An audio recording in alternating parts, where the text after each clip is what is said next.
Billy, I've got a 3-year-old crying for mummy, but I'm right there comforting him. Any words I can use to help him? Yeah, so I've got a two-parter to that. I'm here. We've talked about that a lot. A lot. You're safe, things like that, because that's what you're That's trying what you to prove. say. I'm here. I'm Yeah, here. I'm here. You're safe. I'm here.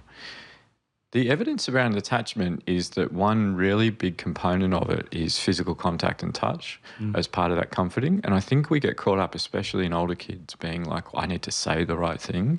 But a lot of whether we talk about co-regulation, mental health, first aid, attachment is actually around the non-verbal ways that we communicate and support kids. So that's like Evie's struggling, I get down to a level. Like she got really upset because the scooter wouldn't do the right thing the other day. So we go and say bye to the amazing person that looks after them every day, no matter how cold and rainy it is. We go out and wave, and then she does like a hot lap up and down the street, has to stop for driveways and just does that. Just gets so excited. But it's just a routine. It's like almost like a tiny sanctuary that we have that Charlie and I delight in how fast she is.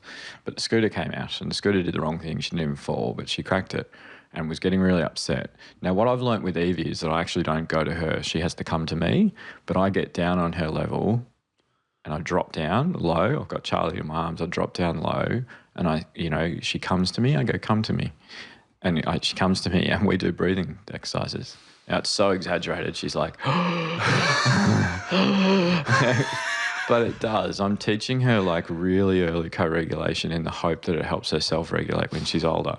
But it's actually what I'm doing. It's the drop down. It's the calmness of my voice. It's my posture, all that stuff. So don't feel the pressure of like, I need to say the right thing. And just because a baby or an older kid is still crying doesn't mean that attachment and comforting is not working.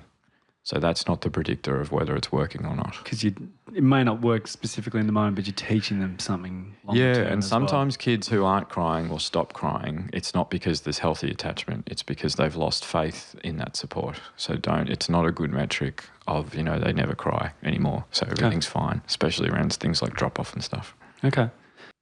This podcast is brought to you by Guiding Growing Minds, a social enterprise that aims to give all children the best opportunity to reach their potential and succeed in living rich and meaningful lives.